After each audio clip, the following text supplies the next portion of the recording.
OTW guys. Dadah OTW guys semua.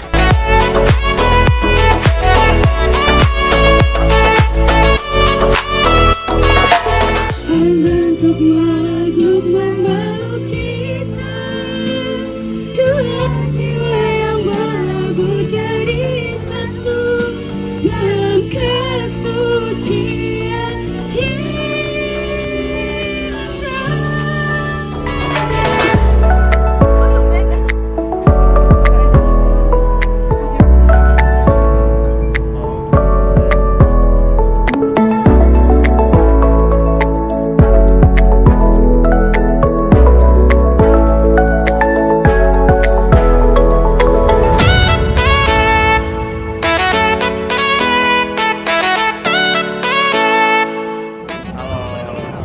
Selamat kakak LMD.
Mau ngomong juga ya.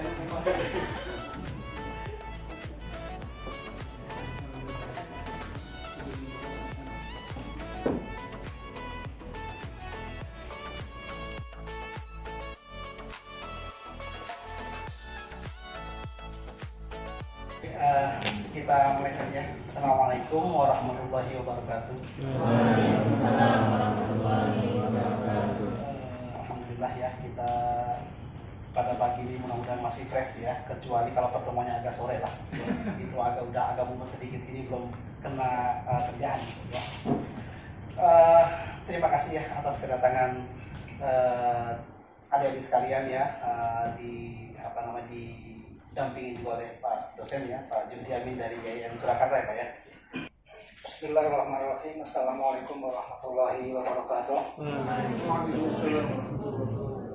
Alhamdulillah wasyukurillah wassalatu wassalamu ala rasulillah Sayyidina Muhammad ibn Abdillah wa ala alihi wa sahbihi wa mawala. La haula wala quwata illa billah ma ba'du. Yang sama-sama kita hormati Bapak Arsyad Hidayat. Saya tidak tahu titelnya dokter LCMA ya. Kasubdit Bimbingan Jamaah. Yang sama-sama kita hormati Bapak Dr. Wawan Junedi, Kasubdit Advokasi Haji di BHU, Makin Al-Kiram Ustaz Lenang Mutakin, dan Pak Mahdi Mulisin ya, yang semuanya Mahdisin ya, yang semuanya kita hormati dan kita banggakan.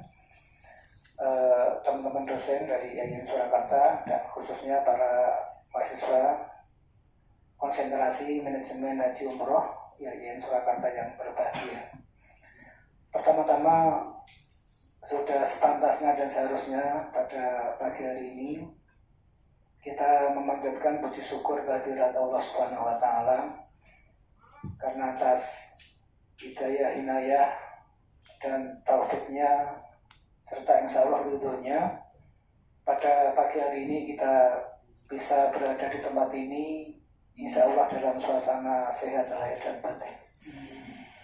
Dan semoga silaturahim kita di tempat yang bagus ini mendapatkan keselamatan, kelancaran, kemudahan dan ilmu yang barokah bagi kita semuanya. Amin Allahumma amin. Bapak, dari Direktorat Haji yang kami hormati, izinkan saya memperkenalkan diri. Saya nama Haji Johdi Amin. Saya sebagai pengajar di IAIN Surakarta. Ada dua dosen yang bersama kami, yakni satu Mas Roket dan yang Mas Roket yang pakai batik. Ini sudah punya anak dan istri, meskipun masih muda ya. Mas Roket ya. Atletnya nggak ada. Jadi dia hanya menciptakan kebaikan terus lah. Ya. Ya. Yang satunya itu Pak Krisbowo yang pakai kacamata ini ya. Pak Krisbowo ya. Bismillahirrahmanirrahim. Assalamualaikum warahmatullahi wabarakatuh. Alhamdulillah wa kafa.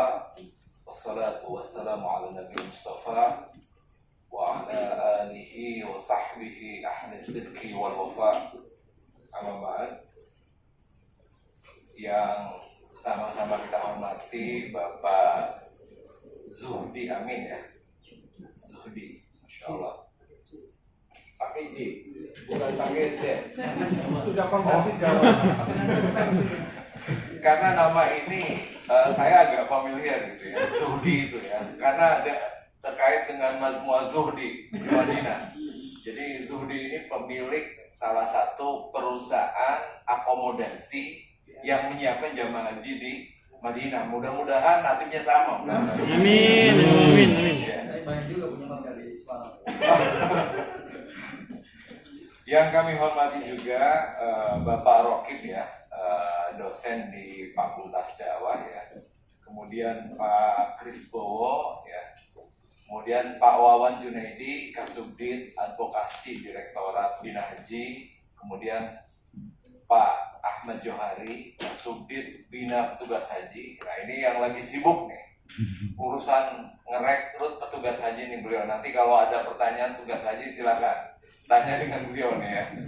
Kemudian Pak Zainal Mutakin. Pak Zainal Mutakin ini dari Direktorat Pelayanan Haji Luar Negeri, dari Subdit Transportasi, khususnya transportasi darat di Arab Saudi. Nanti kalau ada nanya bis yang sering mogok di Arab Saudi, ini pasti tahu jawab. Sampai mungkin perusahaannya dari perusahaan mana udah pasti tahu gitu ya.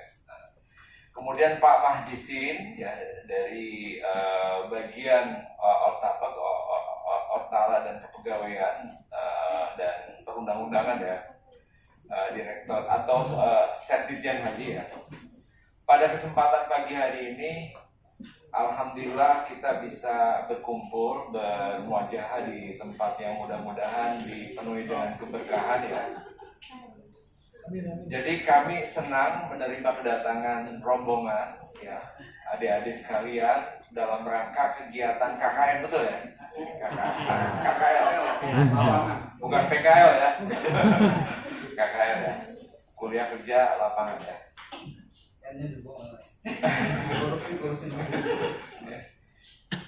Jadi kita emang di direktorat atau di Ditjen PHU ini kita concern ngurusi kaitan dengan penyelenggaraan haji dan umroh ya. Nanti di sini ada beberapa direktorat, kebetulan kami dari Direktorat Bina Haji yang sering komunikasi dengan kawan-kawan UIN penyelenggara sertifikasi, mungkin termasuk IAIN Surakarta ya. Nah, mudah-mudahan ya nanti di ini aja disampaikan aja ya. Di samping itu ada direktorat lainnya, Direktorat Pelayanan Haji Dalam Negeri ya. Itu nanti ngurusin pendaftaran, ngurusin sewa pesawat, ngurusin kaitan dengan banyak hal yang kaitannya dengan dalam negeri, termasuk asrama haji. Kebetulan pagi ini yang mewakili tidak ada ya. Kemudian ada Direktorat Pelayanan Haji Luar Negeri. Ya, Direktorat Haji Luar Negeri ini nanti ada urusan akomodasi, ada urusan catering, ada urusan transportasi, kemudian ada urusan KPHI. Tapi karena KPHI-nya sudah dibubarkan, rencananya mungkin akan dirubah nomenklatur untuk subdit fasilitasi KPHI. Kemudian ada Direktorat Umroh, Bina Umroh. Jadi ngurusin umroh ya kemarin termasuk pembekuan ada salah satu travel ya karena mereka melakukan pelanggaran. Saya kira itu juga menjadi domain pekerjaannya Direktorat Umroh ya. Kemudian ada Direktorat Pengelolaan Dana Haji dan Sistem Informasi Haji. Ngurusin nanti sebelum melakukan operasional haji, kita nanti membahas terlebih dahulu berapa biaya haji yang harus dibebankan kepada jamaah. Itu nanti menjadi domainnya Direktorat Pengelolaan Dana Haji. Termasuk juga Sistem Informasi Haji kaitan dengan Siskohat. Pernah dengar Siskohat? Iya. Ya sering ya. Nah itu jadi domainnya Direktorat Pengelolaan Dana Haji ya. Kebetulan saya selaku penanggung jawab di masalah bimbingan ibadah ya, saya ingin menyampaikan kaitan dengan prioritas program peningkatan kualitas manasik haji ya. Kenapa saya mengangkat tema ini? Karena mungkin bisa langsung dibuka ke slide berikutnya. Ada sih. Terus,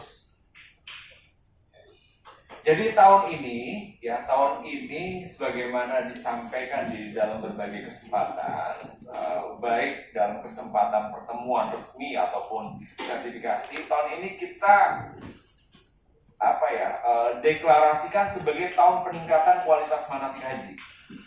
Makanya seluruh direktorat yang ada di Ditjen PHU mereka punya kontribusi, punya program bagaimana supaya meningkatkan kualitas manasik haji. Sebagai contoh, Direktorat Luar Negeri yang walaupun nggak langsung ngurusi kaitan dengan manasik, mereka punya program juga peningkatan kualitas manasik haji. Sebagai contoh gini, hotel-hotel yang disewa itu harus menyiapkan musola yang bisa menampung sejumlah jamaah yang tinggal di hotel tersebut. Gunanya apa? Gunanya untuk melakukan pembinaan jamaah haji pada saat di Arab Saudi. Itu salah satu ya. Yang lain apa? Yang didukung juga oleh direktorat lainnya atau sub bidang lainnya. Contoh transportasi haji. Transportasi haji walaupun mereka konsen di bagaimana mengadakan transportasi untuk jamaah haji, mereka juga menyiapkan program-program kaitan dengan peningkatan kualitas manasik haji. Saya nggak tahu sudah menyiapkan atau belum, tapi pernah tersampaikan ya, bagaimana nanti di bis-bis jamaah haji itu tidak hanya menyampaikan video lagu, video film, tapi juga video manasik. Jadi di perjalanan Mekah Madinah atau Madinah Mekah, daripada perjalanan 6 jam mereka tidak ada semacam edukasi, tidak ada pendidikan, dipasang di video mereka itu video bis-bis yang ditumpai jamaah itu manasik haji ya. Kemudian juga saya kira sama nanti penyampaian materi kaitan dengan pemberitahuan ini mikot Bir Ali, ini mikot apa, karena penting. Dalam beberapa tahun pernah terjadi jamaah naik bis kelewat mikotnya, sehingga menjadi permasalahan kaitan dengan permasalahan fikih hajinya ya. Apakah perlu kembali ke tempat mikot awal, apakah diteruskan atau gimana gitu. Nah makanya ini juga menjadi poin peningkatan kualitas manasik haji yang menjadi domainnya Direktorat Pelayanan Haji Luar Negeri ya. Saya kira yang lainnya juga sama ya. Nah, jadi di sini kami sampaikan ya di pengertian peningkatan kualitas bimbingan atau manasik haji ini upaya secara terstruktur dan sistematis untuk menambah dan meningkatkan mutu serta kualitas pelayanan haji khususnya terkait bimbingan ibadah para jemaah haji. Pertanyaannya, apakah indeks kepuasan jemaah haji yang mungkin Bapak Ibu atau adik-adik sekalian tahu ya, kita ini turun atau enggak? Sebenarnya enggak ada yang turun. Indeks kepuasan jemaah haji tahun ini ada yang tahu enggak? 2019 85 poin berapa? Poin 91. indeks kepuasan jemaah haji kita meningkat ya dari tahun lalu. Artinya sebenarnya dari sisi persepsi jamaah itu relatif persepsi mereka terhadap pelayanan haji itu udah sangat bagus. Bahkan kalau kita kategorinya itu ya 859,91 itu sangat memuaskan. Termasuk di dalamnya pelayanan ibadah.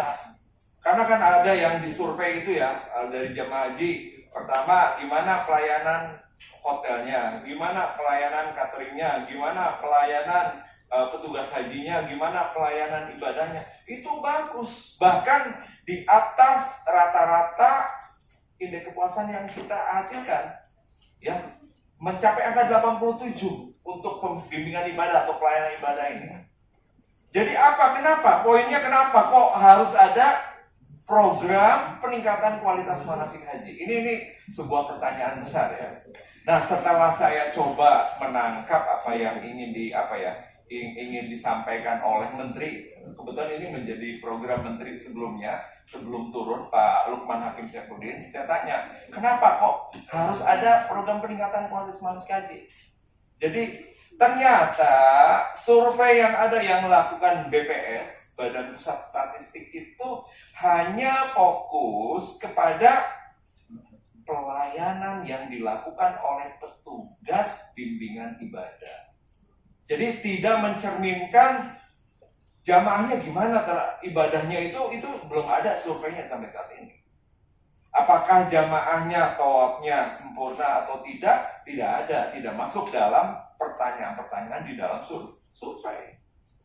Jamaah hajinya, apakah mereka setelah tawaf melanjutkan sa'i atau jangan-jangan langsung pulang ke hotel? Itu belum terekam, belum terpotret di dalam survei indeks kepuasan jamaah haji. Jadi yang baru dipotret bagaimana persepsi jamaah terhadap pelayanan yang dilakukan oleh petugas bimbingan ibadah. Ini makanya perlu ada namanya apa? Program peningkatan kualitas manasik haji. Ya. Coba lanjutkan berikutnya. Ya. Ada beberapa hal yang menjadi fokus kami ya, di dalam terus aja Pak Madisin biar cepat ya terus nah ini ya oke. Ya. Di dalam program peningkatan kualitas bimbingan ibadah atau manasik haji kita sebut ya, itu ada beberapa yang menjadi fokus kami untuk dilakukan peningkatan. Pertama, yang menjadi fokus kami itu jemaah hajinya. Ya, jemaah hajinya. Nanti kami akan jelaskan secara lengkap masing-masing ya. Yang kedua, petugas atau pembimbing ibadahnya. Ya, ini menjadi fokus kami, peningkatan kualitas bimbingan ibadah. Yang ketiga, di materi manasiknya itu sendiri. Pernah dengar buku manasik? Pernah ya? Pernah dengar bimbingan manasik yang dilaksanakan di KUA, kecamatan atau kabupaten kota? Pernah ya? Nah itu ya juga menjadi salah satu ya. Yang keempat, strategi. Yang kelima, sarana prasarana. Coba dibuka berikutnya ya. Apa yang menjadi program peningkatan kualitas jamaah ya? Pertama yang dilakukan adalah pendataan jamaah yang berangkat haji tahun 2020 lebih dini. Ini sudah dilakukan oleh Siskohat, ya, oleh pendaftaran. Tahun ini kaitan dengan data lunas atau data jamaah yang harus melunasi untuk berangkat, itu sudah tersampaikan ke seluruh provinsi. Jadi lebih cepat dari tahun sebelumnya. Alhamdulillah ya, ini. Ya. Yang kedua, klasifikasi jamaah berdasarkan tingkat pemahaman dan pendidikan. Ini sedang coba kami lakukan ya sebelum pelaksanaan BIMSIK. Rencananya BIMSIK yang kita lakukan rutin setiap tahun akan dilakukan bulan Maret dan April. Di seluruh Indonesia, baik di kabupaten kota ataupun di KUA kecamatan. Ya, itu nanti ada yang 2 kali di kabupaten kota, yang 6 kali atau 8 kali di KUA ke kecamatan ya. Jadi nanti kita coba klasifikasikan jemaah berdasarkan tingkat pemahamannya. Kemudian pembinaan manasik mandiri sepanjang tahun. Saya kira Jawa Tengah nggak tahu. Jogja yang saya tahu, Jogja itu ada program manasik sepanjang tahun. Coba nanti lakukan kunjungan ya ke Jogja. Saya kira ini menarik ini. Ini mereka secara mandiri inisiatif baik dari pejabat di Kementerian Agama ataupun KUA dan pembimbing bersertifikat untuk melakukan bimbingan manasik sepanjang tahun. Tidak dibayar oleh pemerintah. Sukarela. Jadi pembimbing manasik, kemudian pegawai atau pejabat dari Kemenag, mereka ingin memperkenalkan manasik karena menunggu mungkin biaya dari pemerintah kan turunnya itu di bulan April atau Maret kan. Oh, ini terlalu lama, maka mereka melakukan program bimbingan manasik sepanjang tahun. Nah, ini sudah jalan. Kami mencatat ada 13 provinsi yang sudah secara rutin. Bahkan kemarin saya dapat info Jambi nambah jadi 14, itu sama, melakukan program secara rutin. Jadi kerjasama dengan kabupaten, Pemda Pak. Pemda, jadi Pemda kan ada anggaran di Kesra ya. Di Kesra itu ada anggaran, itu bisa dipakai dan dipergunakan untuk melakukan bimbingan manasik sepanjang tahun ya. Kayak di Bungo ya. Kemarin kebetulan ada salah seorang pejabat dari Kabid Provinsi Jambi mengatakan kami di Kota Bungo, di salah satu kota di Provinsi Jambi, itu setiap bulan tuh 2 kali dibiayai dari dana Pemda. Nah ini bagus mungkin komunikasi pejabat Pemda, pejabat Kemenangnya dengan Pemda daerah ya. Kemudian pencetakan dan pendistribusian buku manasik lebih dini. Jadi ini juga menjadi program kami dan alhamdulillah ini sudah masuk lelang ya. Tahun lalu kan dicetak oleh bank. Tahun ini karena bank sudah berat ya, maka dicetak oleh kami dari Direktorat Bina Haji ya. Mudah-mudahan bulan April ya, bulan April atau Mei itu sudah terdistribusi. Kemudian pelaksanaan BIMSIK dikawal lebih cepat. Insya Allah tahun ini lebih cepat dari tahun lalu. Tahun lalu kan banyak dilaksanakan setelah Syawal, bulan Juni. Sekarang insya Allah Maret, April itu sudah bisa dilaksanakan. Ya sebelum Ramadan. Karena kebetulan anggarannya sudah diketok oleh DPR ya, masuk di Indayarekos, maka kami langsung buatkan, kami sedang mensempurnakan pedomannya dan alhamdulillah sekarang tinggal nunggu tanda tangan Dirjen. Ketika sudah tanda tangani kita akan langsung edarkan ke seluruh provinsi ya. Kemudian pendataan sejauh mana jemaah telah memahami manasik setelah menerima bimbingan. Di dalam pedoman kami, pedoman bimbingan manasik tahun ini yang terbaru, kami memasukkan bab tentang penilaian. Dengan harapan jamaah setelah bimbingan manasik di KUA kita mau mengukur sejauh mana mereka memahami terhadap manasik. Dan itu nanti ada di poin keterangan baik, cukup, kurang. Nah yang kurang itu nanti yang akan menjadi fokus edukasi dan bimbingan para petugas kloter khususnya di TPIHI, pembimbing ibadah ya. Berikutnya coba next. Peningkatan kualitas pembimbing atau petugas ya. Jadi tahun ini kita akan menyempurnakan kualifikasi petugas konsultan. Tahun lalu kita konsultan tidak dites. Tahun ini kita akan tes. Ya. Ini karena ada beberapa masukan, tolong dong konsultan ibadah yang tahun lalu itu mereka yang paham betul terkait dengan hukum-hukum manasik haji. Jangan ada konsultan, mohon maaf, saya nggak usah nyebut namanya ya. Ada konsultan pas di Arafah kesasar. Sampai Mina selesai ya, sampai Jamarat selesai masih kesasar. Wah saya bilang ini konsultan kok bisa seperti ini? Jangan-jangan belum pernah haji. Jangan-jangan belum pernah haji sehingga nggak tahu kondisi di sana ya. Nah ini coba tahun ini kita akan sempurnakan kualifikasi mereka ya, termasuk pembimbing ibadah dan TPIHI. TPIHI tahun ini kami persyaratkan Mbak ya, untuk TPIHI itu harus memiliki sertifikat pembimbing manasik profesional. Didapatkan dari mana? Dari sertifikasi yang dilakukan oleh UIN dan IAIN. Kebetulan ini IAIN dari Surakarta emang belum ini. Kalau Jogja, ya, kemudian UIN Semarang sama Purwokerto itu sudah melaksanakan, ya. Jadi mereka bisa menyelenggarakan sertifikasi, ya. Kemudian apalagi menyempurnakan mekanisme dan menyusun materi tes rekrutmen. Ini kami juga sudah lakukan untuk tahun ini materi, ya. Ya, saya coba tanya juga ke petugas TPI yang dites. Tahun ini materinya gimana? Lebih susah nggak? Lebih susah katanya, karena emang banyak materi-materi yang kami ambil dari naskah-naskah Arab. Ya, pembacaan terhadap naskah Arab pun itu menjadi salah satu tuntutan untuk seorang petugas konsultan pembimbing ibadah dan TPI. Kemudian juga menyempurnakan materi pelatihan petugas konsultan, ya, dan lain-lainnya, ya. Ini nggak perlu kami baca, ya. Semua intinya ini. Yang paling penting ini, ya, nomor 9 ini. Nomor 9, pemberdayaan BIMSIK berbasis regu dan rombongan. Ya. Ini pertanyaannya begini. Dengan jamaah 450 atau 360 atau 393 berdasarkan jumlah kloter yang berbeda-beda dari masing-masing embarkasi, ya. Cukup nggak seorang pembimbing ibadah satu? Cukup nggak pertanyaannya? Untuk mengedukasi, untuk membimbing, untuk supaya jamaahnya paham, cukup nggak kira-kira? Rasional nggak? Tidak rasional. Satu orang pembimbing ibadah dikenai atau dibebani tanggung jawab supaya melakukan bimbingan ibadah untuk 450. Nggak rasional. Makanya saya, ya, ini tahun lalu semua udah kami lakukan.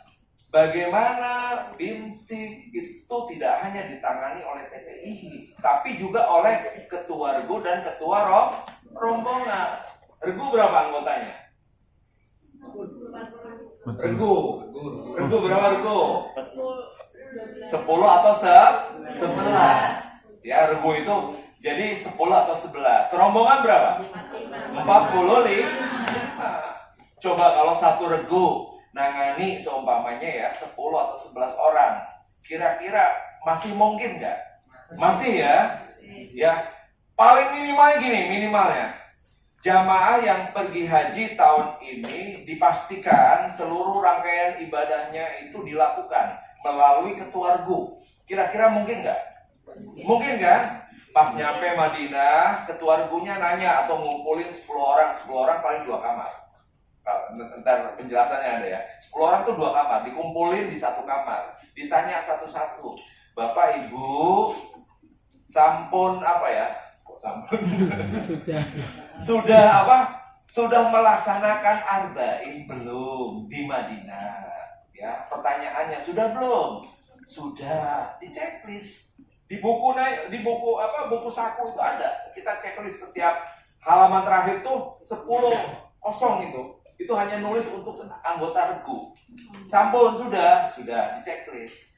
Sudah ziarah, sudah, alhamdulillah. Saya belum, Pak. Semua di checklist kecuali 1. Langsung besoknya ketua regunya lapor ke ketua rombongan atau ke ketua kloter, ada 1 jamaah kami belum ziarah, diantarin ziarah. Akhirnya ketika selesai Madinah, seluruh rangkaian ibadah Madinah sudah tercatat 1 regu. Kalau itu kita berdayakan regu dan rombongan, insya Allah kita bisa motret ibadah jamaah haji seluruhnya yang berangkat tahun ini. Betul nggak? Betul, ya.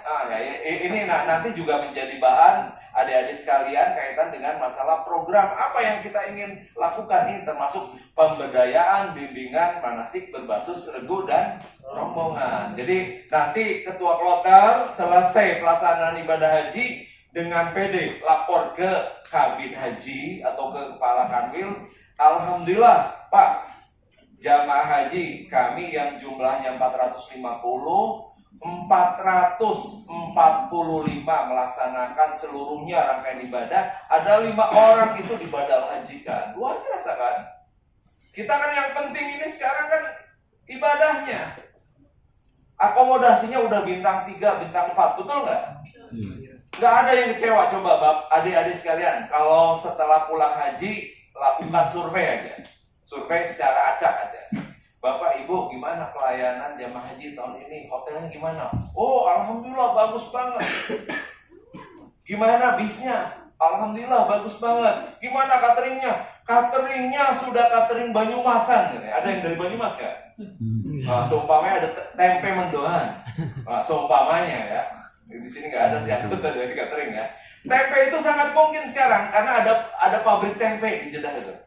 Ya, saya pernah survei kargo pabrik tersebut. Jadi dimungkinkan dapur itu untuk buat tempe mendoan karena sekarang menunya itu udah menu daerah. Jadi coba lakukan survei ya. Nah itu juga saya kira salah satu bahan kita untuk menilai pelayanan haji tahun ini atau tahun depan bagus atau tidak ya. Kemudian penyempurnaan sosialisasi buku pegangan Karu dan Karong. Ada bukunya, buku kecil, saku bisa dimasukkan ke kantong. Ya saya nggak bawa sih. Nanti saya ada beberapa buku untuk bahan juga ini ya. Ya, saya segini ini. Jadi Karu dan Karong wajib baca dan wajib ngisi. Ya, wajib baca dan wajib ngisi apa? Ngisi apa? Rangkaian ibadah. Ya, rangkaian ibadah jamaah haji. Ya. Berikutnya next. Ya. Peningkatan kualitas materi. Ya. Pertama, menyempurnakan buku manasik untuk jamaah haji lebih cepat. Tahun ini kita ya dari bulan November setelah selesai haji kita melaksanakan namanya penyempurnaan buku manasik. Kita panggil para masyaikh, para ahli ilmu agama termasuk Ustaz Zainal ini. Ustaz Zainal ini dai ya, dai di Jakarta sering dipanggil. Beliau lulusan dari Universitas Al-Azhar. Ya, di Al-Azhar. Ini kita panggil, kita mintakan masukan kaitan dengan apa yang perlu kita sempurnakan di buku manasik. Tahun ini kita banyak penyempurnaan, termasuk apa? Yang mungkin menjadi penting juga. Tahun lalu kan ada tertulis di kata pengantar, buku manasik itu tidak bisa dijadikan sebagai referensi.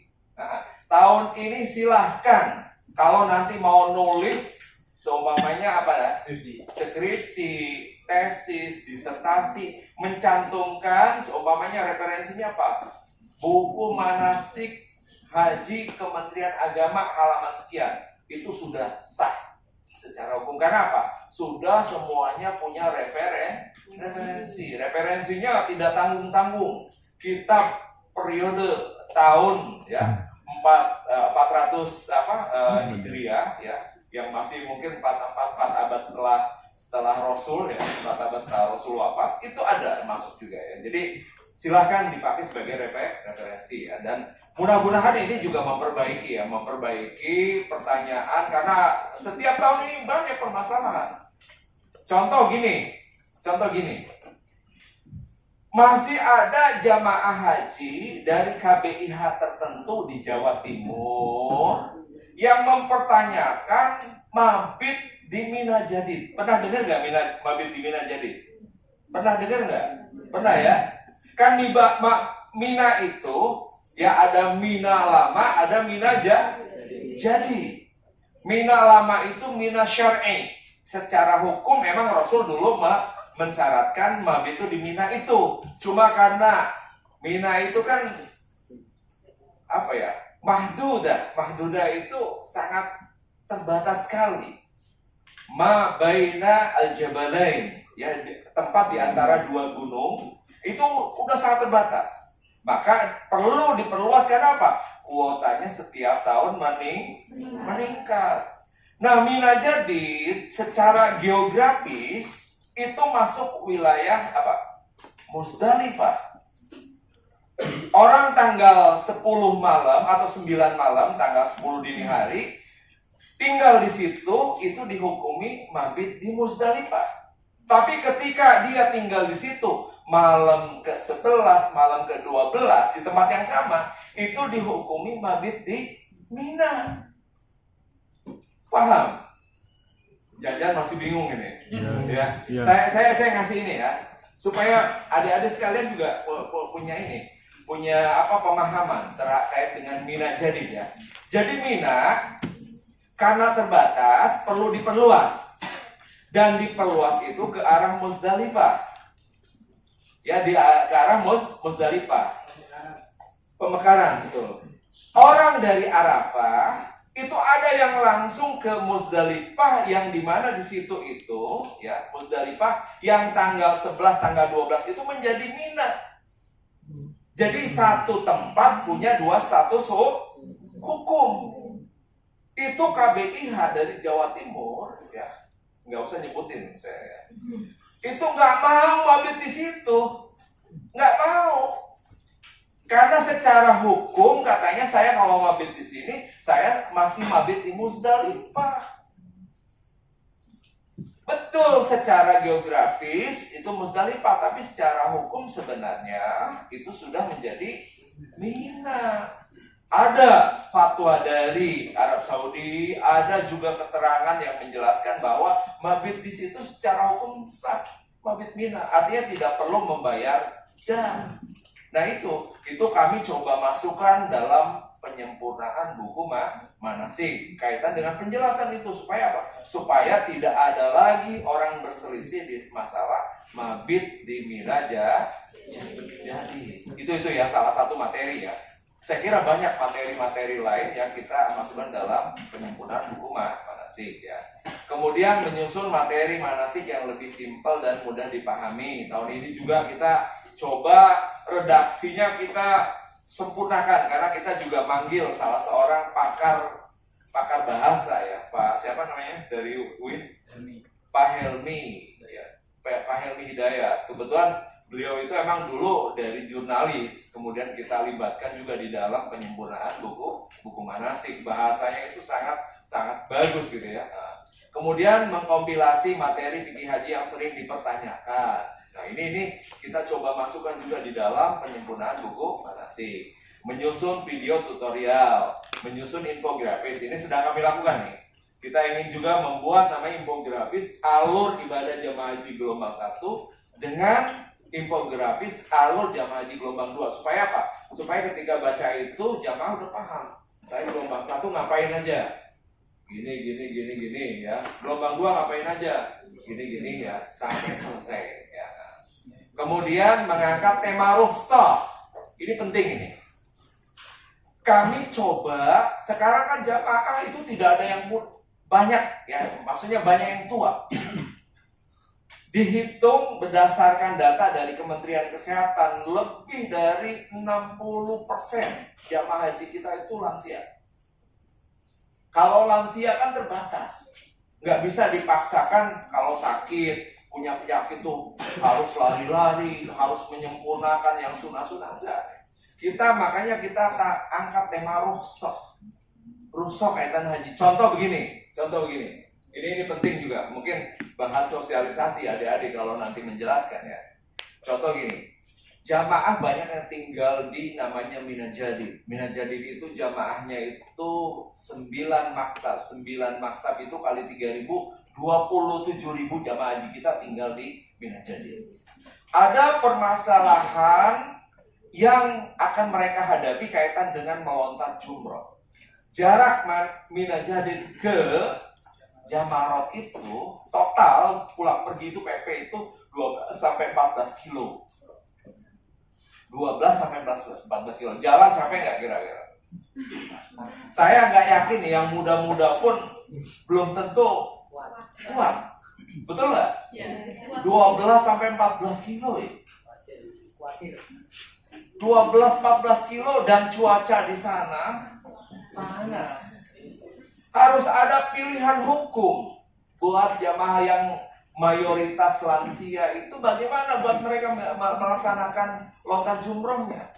Saya sosialisasikan tahun lalu pun ya, mudah-mudahan tahun ini kita coba lebih intensif lagi ya.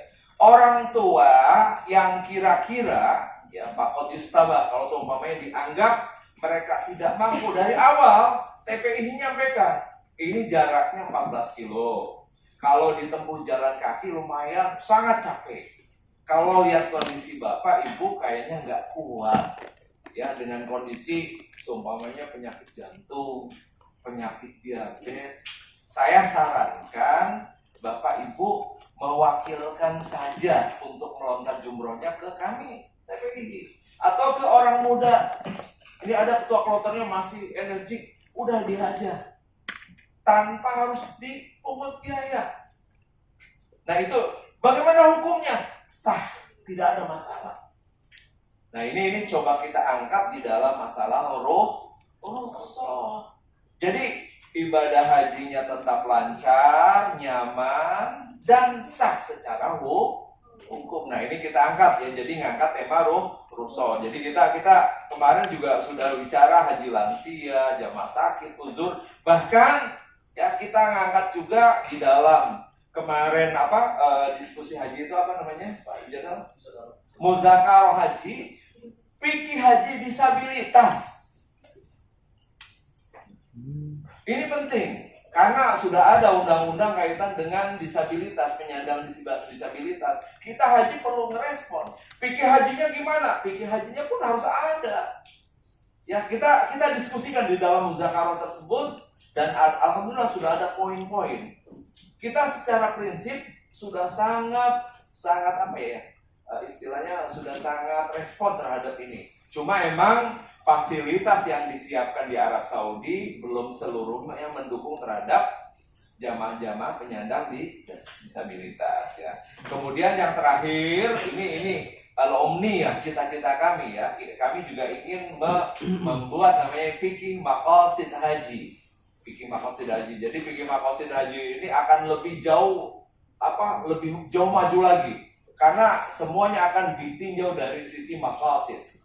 Ya, sisi maqasid karena al-maqasid Imam Shatibi mengatakan semuanya ibadah itu sebenarnya berujungnya ke maqasid.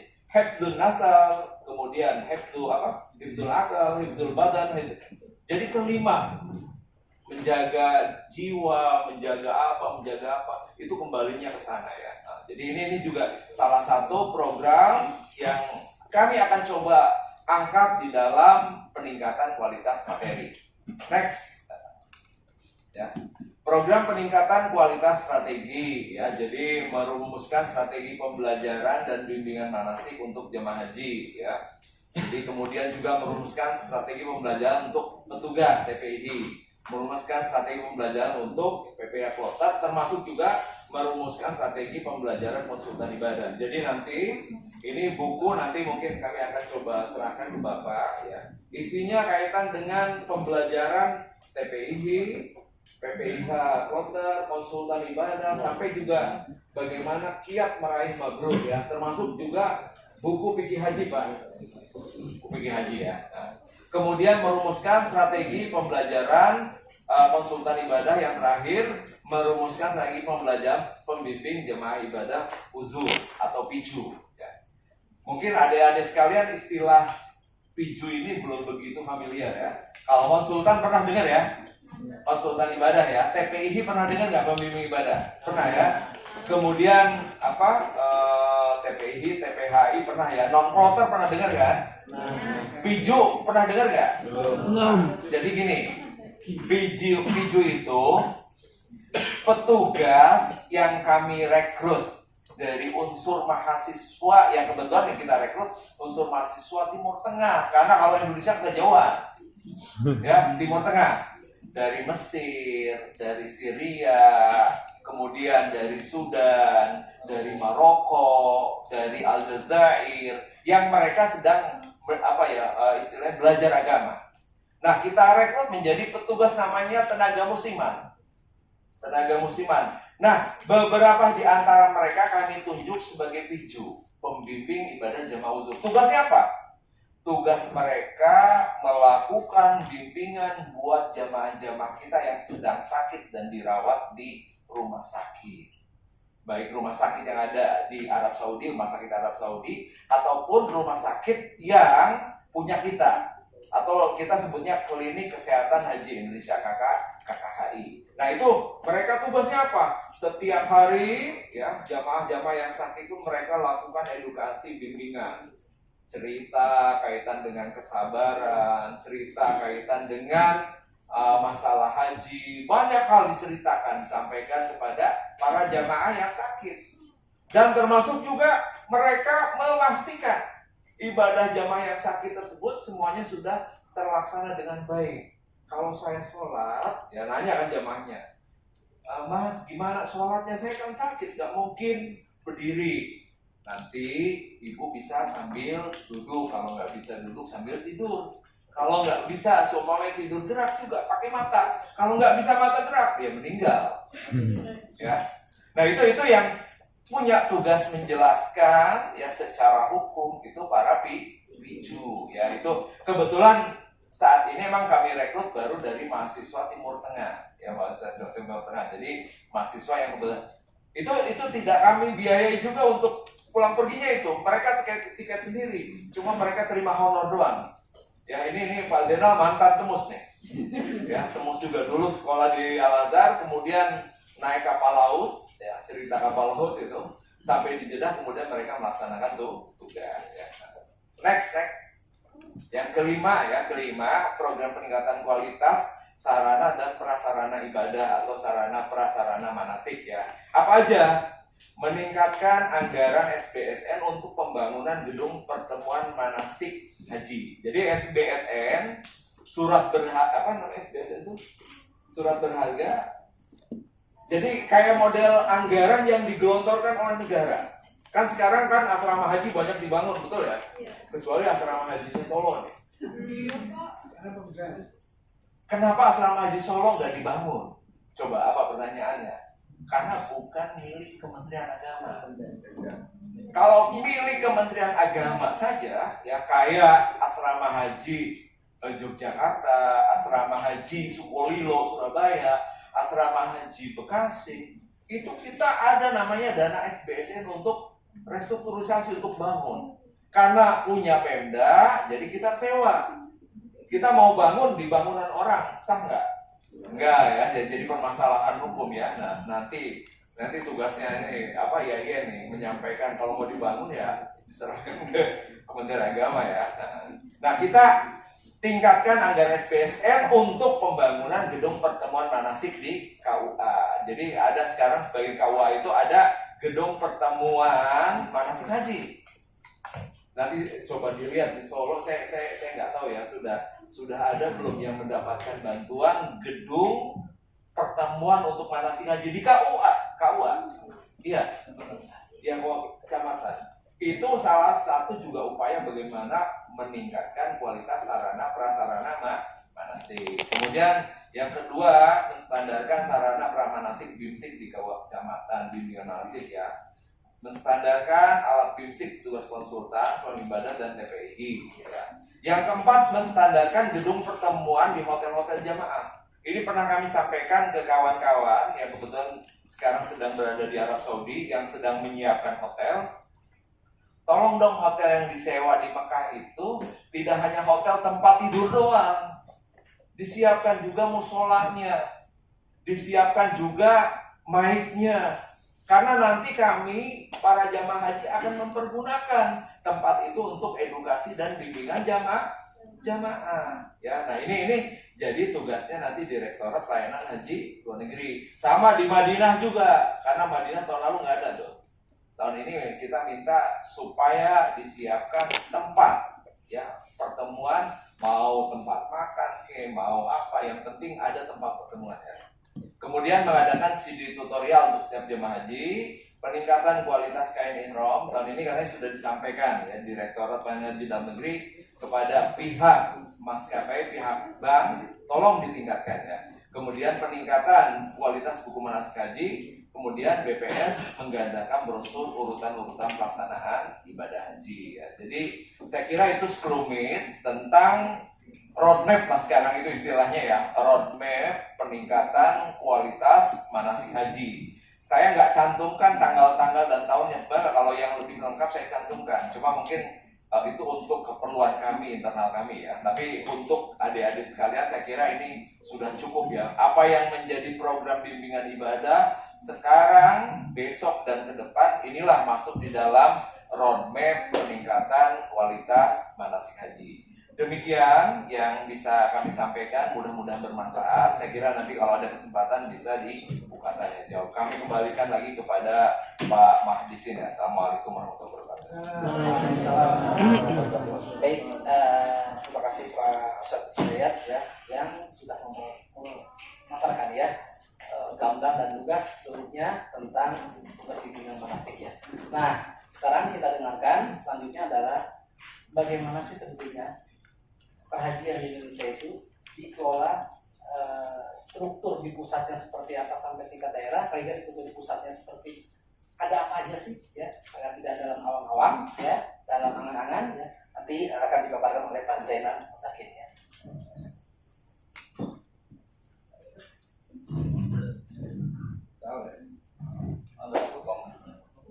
Ada makom senior, ada bawaan nih.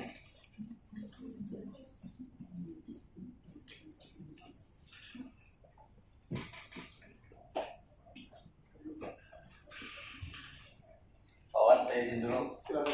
Sebentar. Baik, bismillahirrahmanirrahim. Assalamualaikum warahmatullahi wabarakatuh. Waalaikumsalam. Pak Asad Hidayat, Pak Wawan, Pak Judi, kemudian Pak Rokib, saya ingatnya Pak Laksono aja ya Pak. Serta rekan-rekan, saya menyebutnya rekan-rekan ya. Semuanya sama kan ya, 45 kita ya.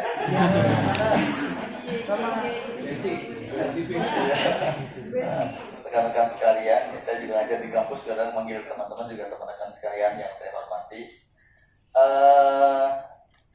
Udah ada yang ke Jakarta sebelumnya, maksudnya ke Kementerian Agama sebelumnya, coba angkat tangan. Belum. Kalau PKL itu kan kayak ini kan lapangan kan ya. Udah ada yang ke Arab, umroh atau haji, angkat tangan. Yang udah.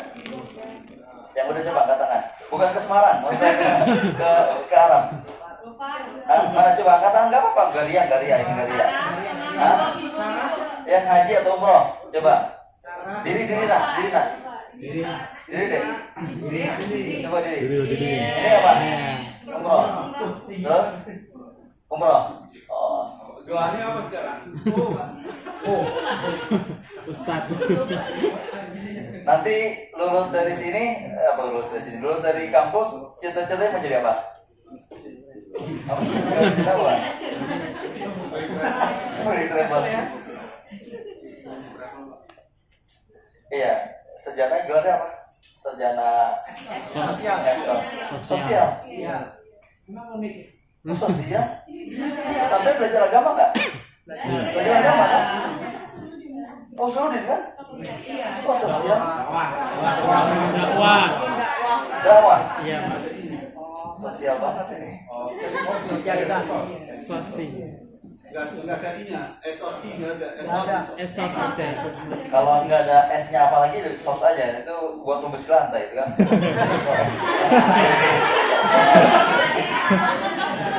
Gitu ya. Ditambah selesai sekali ya. Oh iya, gitu. Lebih enak lagi gitu ya. Iya, kalau Menteri Pendidikan sekarang kan bilang nggak mesti gelar atau mana kan ya, yang penting kan kualitas, yang penting kapasitas dan kemampuan dalam artian apa sih yang kita bisa miliki gitu kan. Karena saya pikir teman-teman juga nanti kan bisa juga di mana saja lah, di masyarakat di mana saja gitu kan. Saya ngajar itu mahasiswa itu yang paginya itu kerja, jadi mereka sore kadang-kadang baru kuliah. Nah ini saya bilang bahwa nggak mesti bahwa kalau Anda kuliahnya hanya sore hari tidak menjadi orang berhasil kan. Yang penting sekarang punya kualitas lah seperti itu. Nah ini silahkan nanti kalaupun lulus dari sini meskipun manajemen perhajian ya Bu Juli ya, manajemen perhajian, syukur-syukur nanti bisa bekerja di Direktorat Haji kan seperti itu. Amin. Kalau saya tidak Direktorat Haji masih banyak tempat yang lainnya insya Allah. Baik, tadi informasinya ketika saya tanya pertama belum ada yang ke Jakarta ya, maksudnya ke Kementerian ya, Kementerian Agama.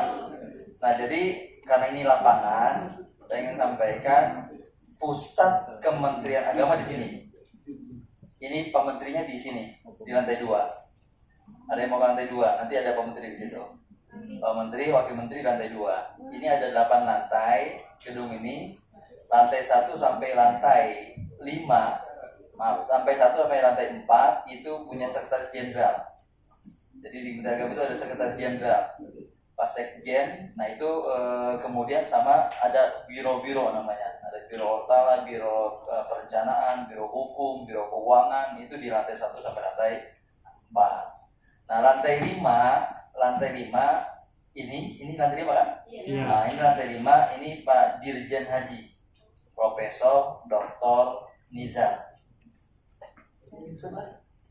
Nah di sebelah sini ruangannya Pak Profesor Nizar. Beliau dari dekat rumahnya kok, Jogja ya. Nah, dekat maksudnya dekat dari Surakarta di Jogja. Beliau dulu rektor ya Pak Sadi. Rektor Jogja, ya rektor di Jogja. Sebelumnya Pak Jamil, rektor rektor Semarang. Pak Profesor Dr. Abdul Jamil. Lantai 5, lantai 6. Nah ini punya Direktorat Jenderal Penyelenggaraan Haji. Lantai 6-nya 6,5, karena setengah sananya punya Direktorat Jenderal Pendidikan Islam. 6,5 sebelah sana, 7, 8 itu punya Direktorat Jenderal Pendidikan Islam. Nah, nanti kalau ditanya ke 8 banteng lantai 6 ada apa saja, biar tahu kan, sekarang kan tahu kan. Pak, mohon maaf Pak, izin banget. Iya. Saya kalau nggak diizinin sama beliau nggak bisa berangkat di suatu tugas. Ini senior saya dulu waktu mahasiswa di Mesir. Kemudian jadi lantai 7, lantai 8 itu punya Direktur Jenderal Pelayanan Haji. Nah kemudian di lantai ini Mas Mahdisi lagi cari struktur organisasi, makanya saya sambil menjelaskan ruangan sih dulu ya. Belum ada? Yang bawah, baik. Nah kemudian tadi dekat musola sana itu ada gedung Siskohat, tahu kan? Iya. Nah itu udah kesana nggak tadi Pak? Siskohat. Belum. Nah itu segala operasional terkait dengan apa namanya sistem yang menggunakan komputer itu di gedung Siskohat sana. Di bawahnya itu ada untuk haji khusus, ya. Haji khusus sama pendaftaran. Nah, boleh nanti kalau mau itu menjadi sekedar lihat saja, itu ada pendaftaran, bagian pendaftaran maksud saya, Pak Hanif pendaftaran di situ ada. Jadi kalau pendaftaran di daerah nanti diolahnya di situ, di gedung Siskohat lantai 1-nya, lantai dasarnya. Nah di lantai yang 1-nya itu ada bagian dokumen dan visa. Nah subditnya Pak Dr. Nasrullah, teman saya juga, Dr. Nasrullah. Nah itu berhubungan dengan kedutaan biasanya. Itu di lantai 1 di sana. Ya, jadi pusat hajinya, otak hajinya di situ. Nah, jadi untuk penanganan ibadah haji di gedung ini lantai 5 sampai lantai 6,5-nya, kemudian sama di gedung Siskohat tadi. Nah itu, ngerti ya? Nah ini coba lihat untuk di Tamrin. Di Tamrin itu juga ada Kementerian Agama. Itu sama. Jadi kalau di Kementerian Agama di gedung sini, gedung 8 banteng itu 3 dirjen. 1 sekjen. Sekjen itu kan sama dengan dirjen. 1 eselon 1-nya sekjen, kemudian dirjen haji, kemudian sama dirjen pendidikan Islam. Nah di sini. Nah, jadi istilahnya kalau bahasa organisasinya namanya koor, artinya core business, artinya yang penyelenggara utama Kementerian Agama itu 3, haji, kemudian pendidikan, nah sekjen sih operasional. Nah, jadi Kementerian Agama itu kan cuma haji sama pendidikan gitu kan, nah itu. Nah, jadi yang lainnya ya bukan berarti nggak penting juga ya. Yang lainnya di Tamrin. Di Tamrin itu ada Badan Litbang. Di Tamrin itu ada, itu salah satu juga. Di Tamrin itu gedungnya dekat samping BI. Tahu nggak? Belum tahu ya? Saya juga bingung juga. Nah di Tamrin itu juga gedungnya yang kayak ketupat-ketupat itu, samping BI. Nanti kalau lewat sana nggak Pak? Enggak ya? Nanti kalau lewatin kasih tahu Pak. Itu gedungnya juga ada. Nah itu ada Dirjen Bimas Islam, ada Dirjen Bimas Katolik, ada Dirjen Bimas Hindu, ada Dirjen Bimas Buddha. Jadi kalau ke gedung Tamrin banyak yang nggak pakai jilbab. Nah, kok orang Kementerian Agama nggak pakai jilbab? Ya karena bukan orang Islam. Jadi yang Bimas Islam, kemudian ada Bimas agama yang lainnya. Nah, jadi ada Bimas agama yang lainnya di Tamrin itu ya. Itu. Saya mungkin sebentar aja. Nanti ada Pak Jauhari sama Pak Awan. Oh gitu. Saya udah mau menyerang ini Pak. Nah, jadi biar tahu. Jadi PKL ini kan lapangan ya. Jadi kerja lapangan. Nanti kalau dikasih ini sebelah sini Monas, Monas. Jadi kayak yang baru ya. Jadi kita posisinya di mana? Di jalan lapangan Banteng. Jadi jalan lapangan Banteng, sebelah situnya ada apa namanya? Kementerian Luar Negeri, kemudian juga ada Kementerian Keuangan. Kementerian Keuangan. Jadi kalau yang di Tamrin itu juga pusat. Jadi di Tamrin itu juga pusat. Nah, itu ada beberapa dirjen, beberapa eselon 1. Tadi Litbang, Bimas Islam, Kristen, Katolik, Hindu, Buddha, sama satu Konghucu. Tapi Konghucu apa Pak Wan namanya Pak Wan? Kenapa? Konghucu itu dirjen ya, bukan dirjen ya, apa namanya? Kepala. Kapus. Eselon 2 ya. Pusat bimbingan. Jadi sekarang juga ada Konghucu. Konghucu tapi tingkatnya hanya eselon 2. Setingkat eselon 2. Baik. Nah, jadi untuk haji lokusnya gedungnya di sini. Lantai 5 full sama lantai 6,5 sama di gedung Siskoha. Nah, ini strukturnya. Struktur organisasi di Dirjen Haji. Saya nggak kelihatan ya malah.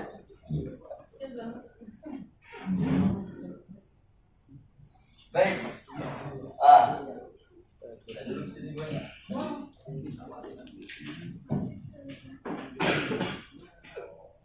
Baik.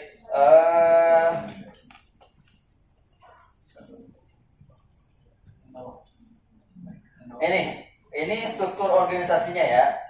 Jadi kalau di kampus juga mungkin ada rektor atau ada kepala gitu kan. Nah, ini ada dirjen.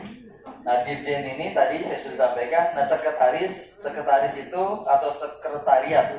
Tapi kalau dikepalai oleh orang sekretarisnya sekarang Pak Ramadan.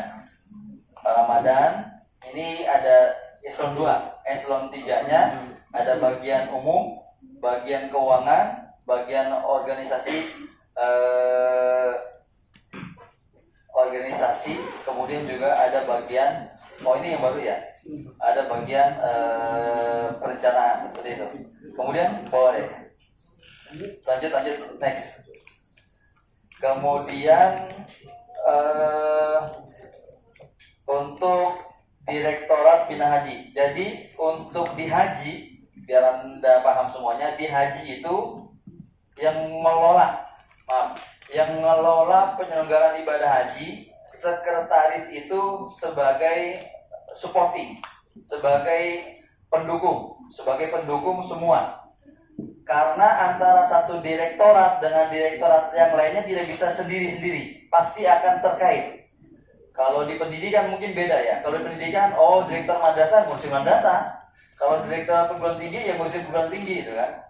Nah, kalau direktur pesantren ngurusin pesantren, nggak mungkin campur-campur ngurusin perguruan tinggi, enggak. Nah, tapi kalau di haji ini tetap nggak mungkin orang berangkat haji kalau dia nggak daftar. Nggak mungkin dia bisa daftar, nggak mungkin dia berangkat haji kalau dia nggak ikut pembinaan nanti Pak Arsad dan seterusnya. Nah, tapi itu semuanya tetap dikoordinasikan sama sekretaris. Nah, itu. Jadi maksud saya satu lingkaran. Kalau haji ini organisasi satu lingkaran. Antara satu direktorat dengan direktorat yang lainnya ada keterkaitan. Gitu ya. Jadi di sini itu gini. Jadi antara satu direktorat dengan direktorat yang lainnya ada keterkaitan. Nah, itu semuanya dikoordinasikan oleh sekretaris. Tadi Pak Ramadan. Kemudian yang kedua, eselon 2-nya adalah Pak Direktorat Bina Haji. Tadi salah seorang subditnya Pak Asad Hidayat, LCMA. Beliau juga mantan temus, bukan berkali-kali temus ya. Temus apa? Tanya itu. Temus apa deh? Tenaga musiman ya. Pak Jo, saya di sini dulu. Amin. Nah, di Direktorat Bina Haji itu ini deh. Ada beberapa orang subditnya. Jadi subdit bimbingan jamaah, subdit petugas haji, sama subdit alokasi. Tiga subditnya sekarang hadir di sini, masya Allah. Beruntung sekali ini. Nah, ini subdit bimbingan jamaah haji Pak Asad. Kemudian subdit bina petugas Pak Johari, LC juga beliau. Ya lulusan Itu lumayan sulit. Urusan Cirebon. LCMA kalau salah. Kemudian direktur subdit advokasi Pak Dr. Wawan. Ini beliau termasuk tim penulis pidato Pak Menteri. Kata Menteri sekarang sih. Menteri nggak tahu menteri mana ya. Lalu kita bareng di pidato Menteri ya. Baik, itu ya. Nah, direktorat yang keduanya. Nah, kemudian direktorat yang ketiganya, coba terus deh. Next. Yang ketiganya di sini nih. Nah, Pak Khairiji itu di lantai berapa? Pak Khairiji.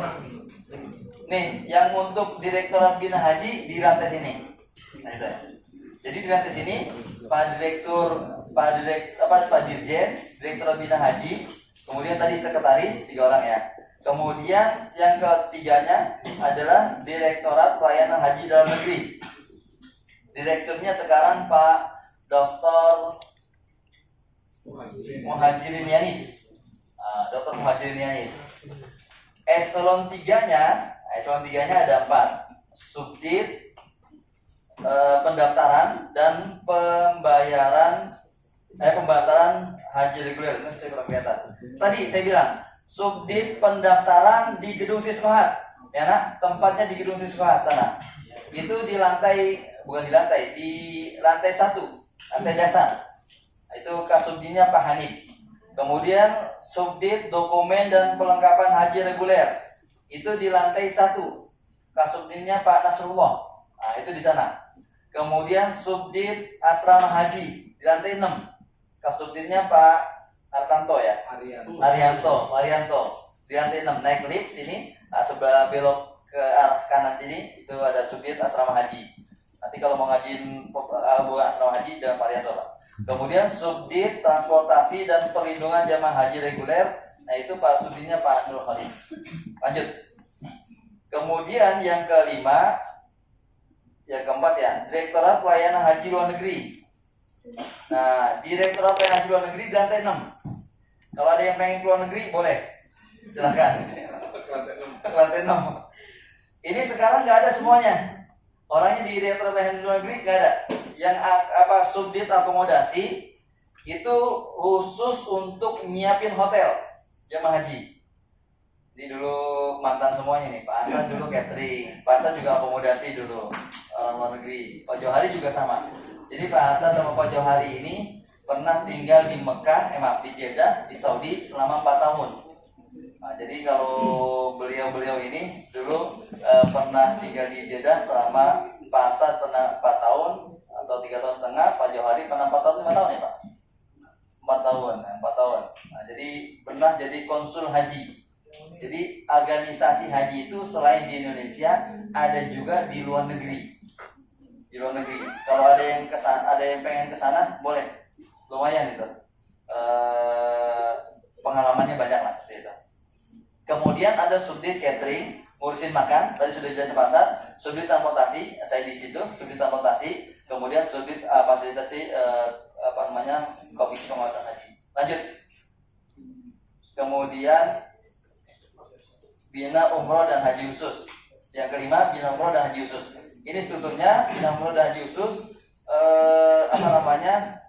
Kepala atau direkturnya Pak Arpi.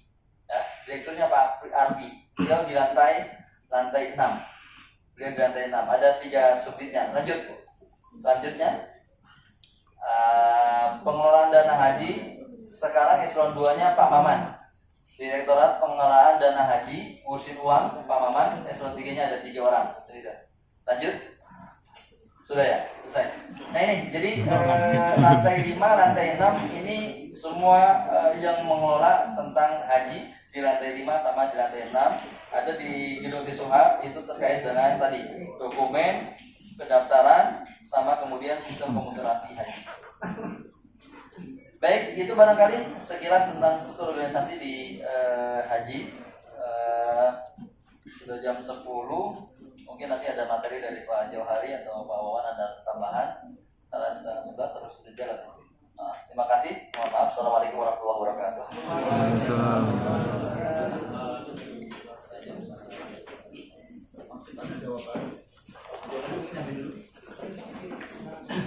Baik, terima kasih Pak Zainal Mutakin ya. Selanjutnya kita akan dengarkan ya. Pokoknya sekarang nyerap terkait ilmu haji ya.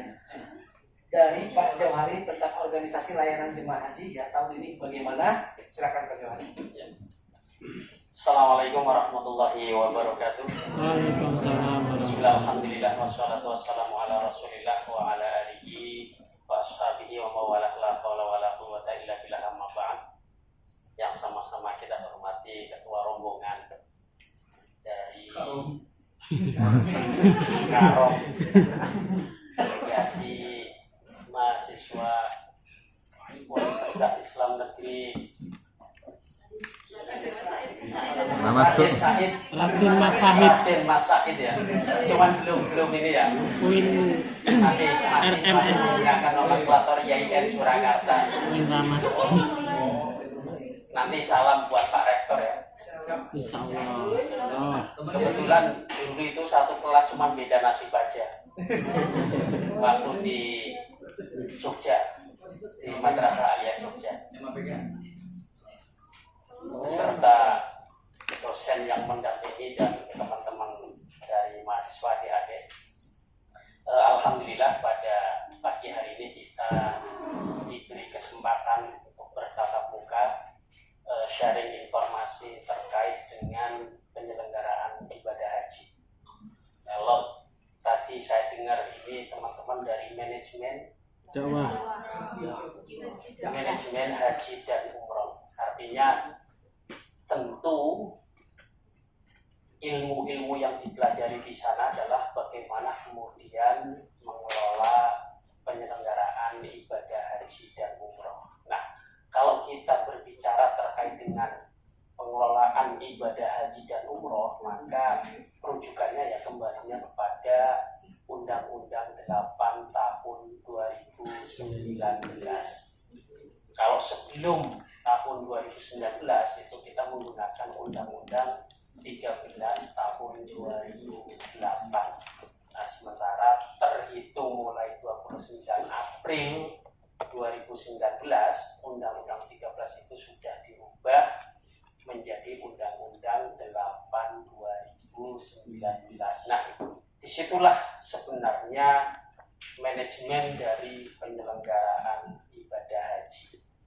Nah, sedikit terkait dengan Undang-Undang 8 2019, kalau kita merujuk pada pasal 21 itu di sana disebutkan bahwa pemerintah bertanggung jawab di dalam penyelenggaraan ibadah haji dan umroh. Artinya tanggung jawab terhadap penyelenggaraan ibadah haji dan umroh itulah menjadi tanggung jawab pemerintah. Nah, di dalam melaksanakan tanggung jawab itu, Menteri membentuk Satuan Kerja dan PPIH. Perlu adik-adik ketahui bahwa proses penyelenggaraan haji itu sebenarnya ada dua. Yang pertama adalah haji reguler, kemudian yang kedua adalah haji khusus. Nah, di dalam penyelenggaraan ibadah haji itu pemerintah membentuk satu yang namanya Satuan Kerja, kemudian yang kedua yang namanya PPIH atau panitia atau petugas penyelenggara ibadah haji. Nah, Satuan Kerja ini itu ada dua. Yang pertama yang ada di Indonesia, kemudian yang kedua yang ada di Arab Saudi. Nah, untuk yang ada di Indonesia itu dimulai dari struktur pusat. Tadi yang sudah disampaikan oleh Pak Zainal Mutakin terkait dengan organisasi tata kerja Kementerian Agama yang di dalamnya ada unit eselon 1 Direktorat Penyelenggaraan Haji dan Umroh. Ini adalah satuan kerja sebagai implementasi dari Undang-Undang 8 tahun 2019 yang ada di Indonesia dan berkedudukan di pusat. Nah, tentu karena penyelenggaraan ibadah haji ini bersinggungan langsung dengan masyarakat, maka di setiap provinsi juga ada satuan kerja yang membidangi terkait dengan penyelenggaraan ibadah haji dan umroh, yaitu di kantor Kementerian Agama atau kantor wilayah Kanwil Kementerian Agama Provinsi. Jumlahnya ada 34 provinsi. Di setiap provinsi, di kantor wilayah Kementerian Agama Provinsi, ada satuan kerja yang membidangi penyelenggaraan ibadah haji dan umroh. Namanya bidang penyelenggaraan ibadah haji dan umroh, di mana di dalam bidang itu terdiri dari beberapa seksi tergantung tipologi dari kanwil itu. Di sana ada kepala seksi bina haji, di sana ada kepala seksi asrama, kemudian perlengkapan dan perbekalan, kemudian ada kepala seksi pendaftaran dan dokumen. Itu yang ada di provinsi, termasuk berdasarkan KMA yang baru itu di beberapa provinsi juga sudah ada kepala seksi yang menangani pelayanan atau pembinaan umroh dan haji khusus. Kenapa? Karena proses pendaftaran jamaah itu kan dimulai dari kabupaten kota, kemudian ditindaklanjuti oleh Kanwil, kemudian baru masuk ke pusat. Nah, kemudian selain di provinsi juga ada satuan kerja yang ada di kabupaten kota yang jumlahnya kurang lebih sekitar 540-an, sekitar 540. Di kabupaten kota itulah satuan kerja yang langsung bersinggungan dengan calon jamaah haji, mulai dari jamaah haji berangkat, kemudian pada tahapan berikutnya, mulai dari jamaah haji mendaftar, setelah mendaftar kemudian berdasarkan nomor porsi yang bersangkutan dinyatakan berangkat, maka proses selanjutnya adalah proses bimbingan manasik yang tadi sudah dijelaskan oleh Pak Arsyad selaku Kasubdit Bina Jamaah. Kemudian proses penyelesaian dokumen terkait dengan paspor dan lain sebagainya itu juga dimulai di kantor Kementerian Agama Kabupaten Kota. Nah, sementara untuk pemberangkatannya juga sama, dimulai dari Kemenag Kabupaten Kota, kemudian nanti provinsi, dari provinsi kemudian ke embarkasi dan seterusnya. Nah, itu yang namanya satuan kerja dalam rangka penyelenggaraan ibadah haji dan umroh. Nah, sementara untuk haji khusus, ya untuk haji khusus pendaftaran melalui Kementerian Agama. Sekali lagi, pendaftaran melalui Kementerian Agama. Namun pada saat operasional penyelenggaraan keberangkatannya itu dilaksanakan oleh Biro atau PIHK, penyelenggara ibadah haji khusus. Nah, ini mungkin peluang bagi kawan-kawan kalau yang kedepannya pengen terlibat di birokrasi, berarti nanti masuknya di Kanwil Kementerian Agama atau kantor Kementerian Agama Kabupaten Kota atau provinsi atau pusat yang membidangi terkait dengan haji. Tapi kalau kemudian pengen menjadi entrepreneur atau wira swasta, itu nanti bisa terjunnya di penyelenggara ibadah haji khusus yang tentu pada saat menyelenggarakan atau pada saat membuka PIHK itu ada persyaratan-persyaratan tertentu. Nah, itu yang terkait dengan saker. Nah, selain satker, kalau di dalam amanah itu juga ada yang namanya PPIH, petugas penyelenggara ibadah haji. Nah, kalau PPIH ini sifatnya ad hoc. Jadi sekali lagi, kalau PPIH ini sifatnya adalah ad hoc. Nah, PPIH sendiri, lanjut Mas, kalau di dalam terus, nah, kalau di dalam undang-undang itu yang pertama adalah PPIH embarkasi, kemudian yang kedua PPIH pusat, kemudian yang ketiga PPIH Arab Saudi, dan yang keempat adalah PPIH plotter. Nah, 4 komponen ini yang ada di dalam undang-undang. Nah, PPIH embarkasi ini yang bertugas mengelola pelayanan pembinaan pelindungan jamaah, mulai jamaah itu masuk embarkasi. Jadi sebelum terbang ke Arab Saudi, jamaah masuk atau di karantina dulu di asrama embarkasi selama kurang lebih 24 jam. Kemudian kalau PPIH pusat ini petugas yang mengkoordinasikan kegiatan-kegiatan yang ada di embarkasi dan yang ada di Arab Saudi.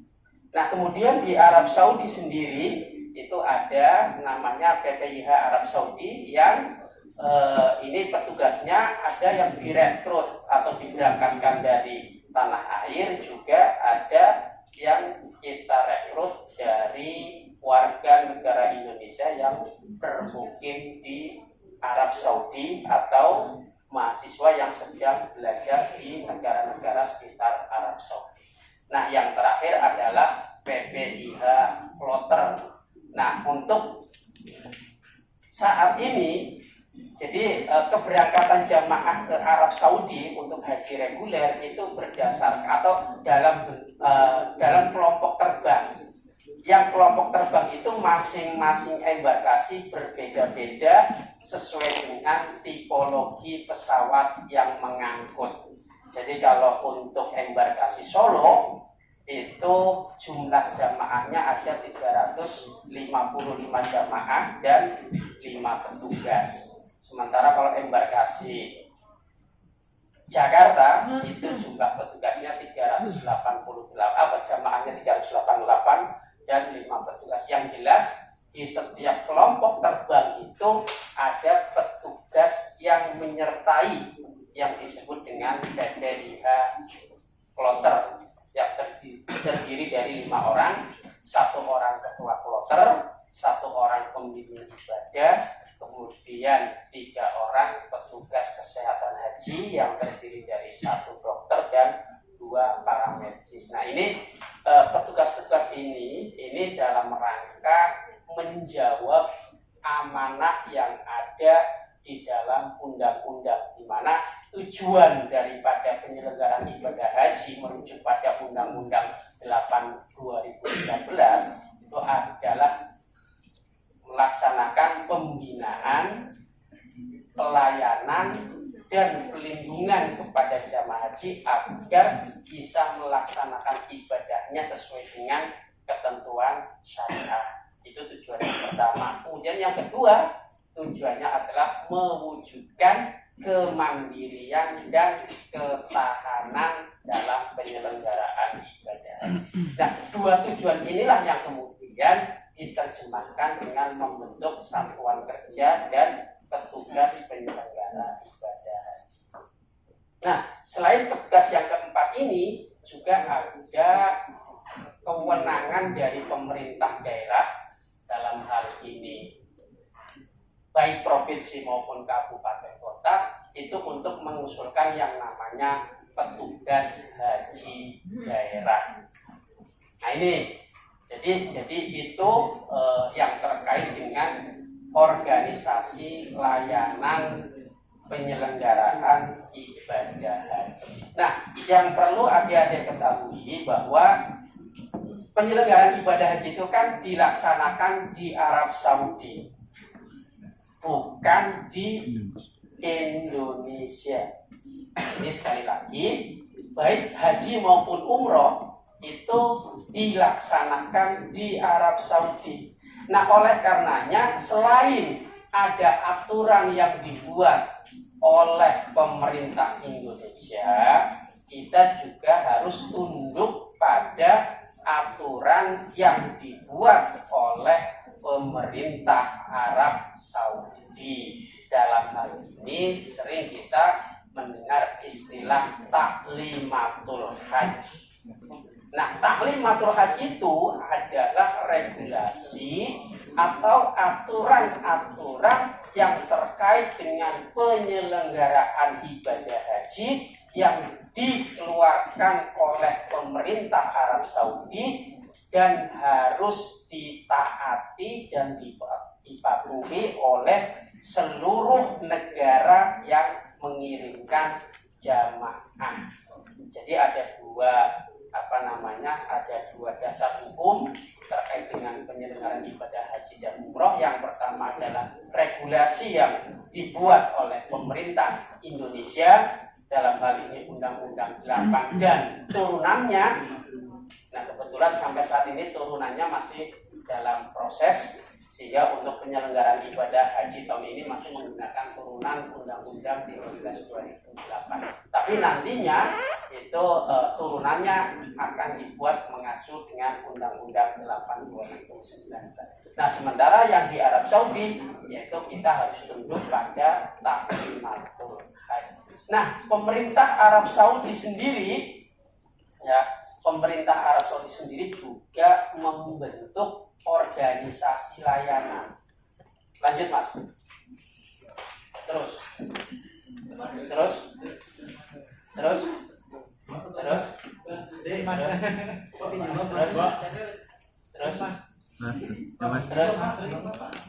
Oh, baik.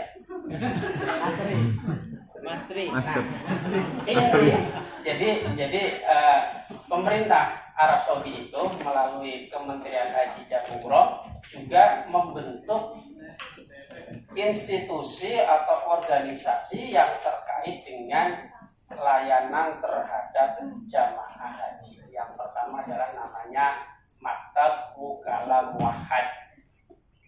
Nah, tugas dari Maktab Wukala Muwahhad ini adalah memberikan pelayanan kedatangan terhadap jamaah haji.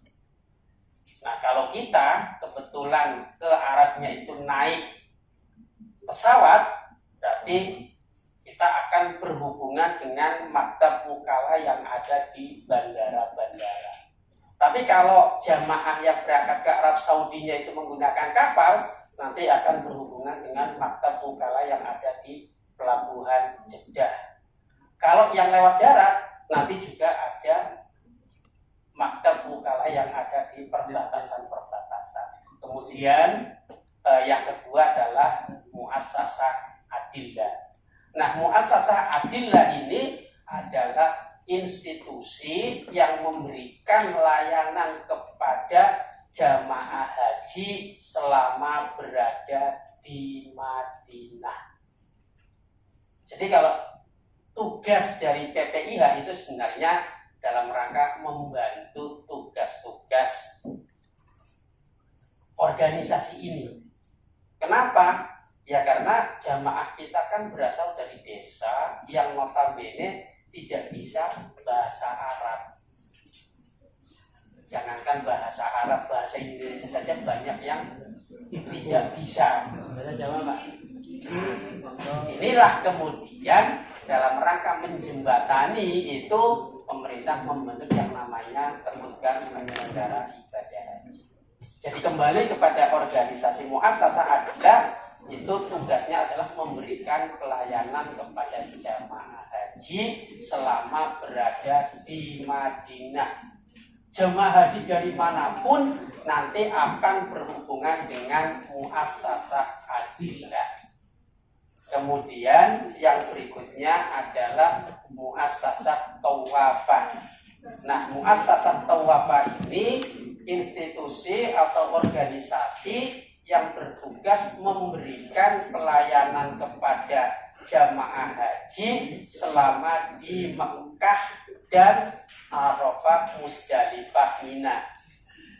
Jadi pelayanan jamaah itu menjadi tanggung jawab muassasah tawafah selama di Mekah itu, baik di Arafah, Musdalifah maupun di Mina. Nah, muassasah tawafah ini itu sampai saat ini unit layanannya itu didasarkan pada negara asal. Jadi ada beberapa muassasah tawafah. Nah, kebetulan Indonesia itu karena berasal dari benua Asia Tenggara, itu dilayani oleh muassasah tawafah Asia Tenggara. Tapi kalau seperti Pakistan itu dilayani oleh muassasah tawafah Asia Selatan. Kemudian Turki juga ada sendiri, kemudian negara-negara Arab juga ada sendiri. Nah, muassasah tawafah ini bentuk reinkarnasi dari syekh-syekh. Kalau mungkin ada pernah dengar cerita, tapi sepertinya mungkin kakek neneknya sudah tidak sudah, karena ini adalah era sebelum tahun 80-an. Jadi era sebelum 80-an itu jamaah haji yang berangkat ke sana itu tidak ada yang namanya PPIH. Jadi nanti ketika sampai di Jeddah sana, waktu itu kan masih menggunakan kapal yang perjalanannya dari Indonesia ke Jeddah itu kurang lebih sekitar 30 hari atau berapa. Sehingga memang kalau dulu cerita dari kakek nenek yang dulu itu pernah berhaji, ketika akan berangkat itu sudah istilahnya sudah perpisahan lah. Jadi ibaratnya ya, kalau misalkan kembali ya alhamdulillah, kalau misalkan meninggal ya memang sebagian tujuannya untuk meninggal di sana. Jadi begitu masuk Jeddah itu, di sana ada yang namanya bab soal, ditanya kamu mau ikut syekh siapa. Jadi kepengurusan dari muassasah tawafah ini rata-rata adalah keturunan warga negara Indonesia. Jadi yang pengurus-pengurus yang ada di muassasah tawafah ini itu rata-rata keturunan warga negara Indonesia yang menetap di Arab Saudi. Sehingga kalau misalkan nanti teman-teman berkesempatan ke sana, itu ada misalkan mendengar nama Syekh Muhammad Amin Indragiri. Oh, berarti dia dari Indragiri. Indragiri itu dari mana ya? Palembang ya kalau nggak salah. Kemudian ada Syekh Muhammad Al-Mandura, itu berarti dari Madura. Kemudian yang menteri haji sekarang itu Muhammad Soleh Bintin. Itu konon katanya itu keluarga dari Banten konon. Bintin. Al-Bantani. Kalau Al-Plateni kayaknya belum ada. Al-Plateni. Kemudian yang berikutnya adalah Maktab Zamazimah. Nah, Maktab Zamazimah ini institusi atau organisasi yang dibentuk oleh pemerintah Arab Saudi yang bertugas mendistribusikan air zam-zam selama jamaah haji berada di Mekah. Hanya selama berada di Mekah saja.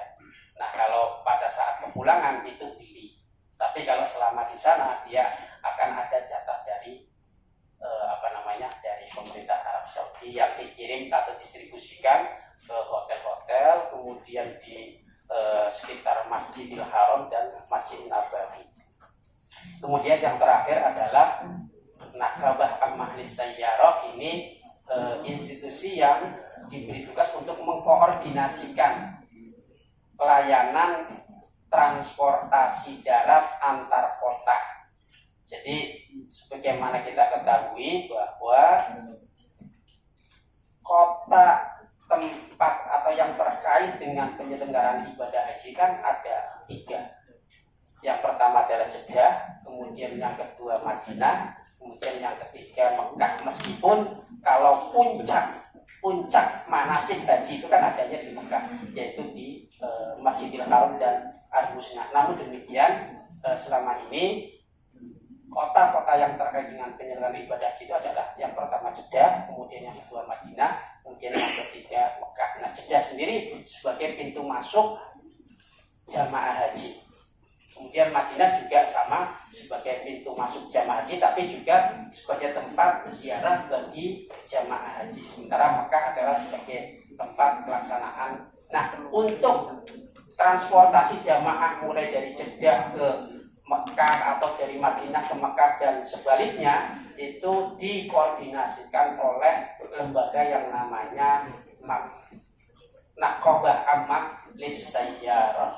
Nah, inilah beberapa organisasi atau instansi yang terkait dengan penyelenggaraan ibadah haji.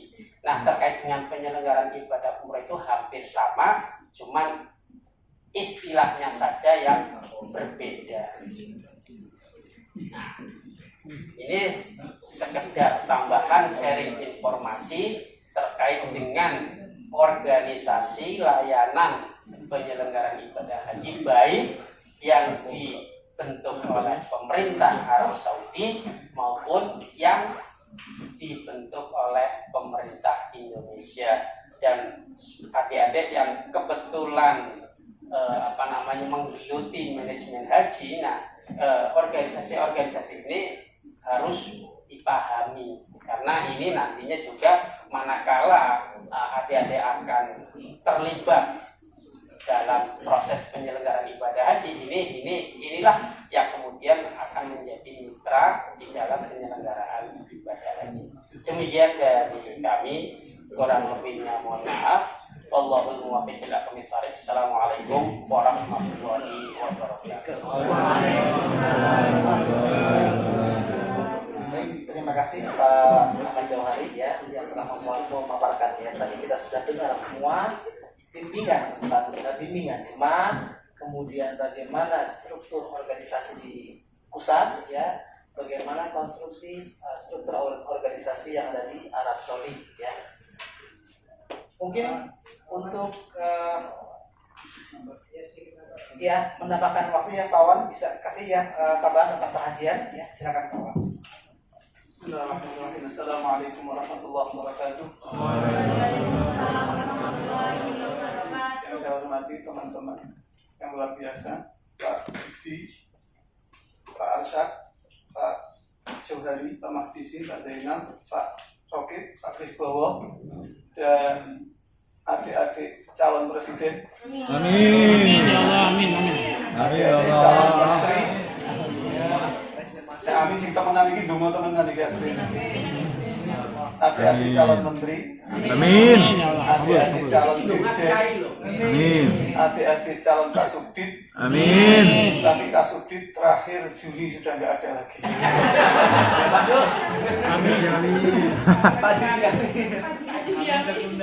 Alhamdulillah, tadi sudah ilmunya udah banyak semua dari para kiai, dari Kiai Arsyad, Kiai Jauhari, Kiai Zainal, Kiai Mahdisin, semuanya udah lengkap. Saya nggak mau nambah banyak-banyak, saya cuma pesan satu, ini mahasiswa, ujung tombaknya majunya haji dan umroh ini dari panjenengan semuanya. Ilmu-ilmu tadi itu penting, karena itu regulasi, ada fikihnya juga, manasiknya. Tapi ada yang paling penting yang jangan pernah dilupakan sebagai mahasiswa dan sebagai manusia.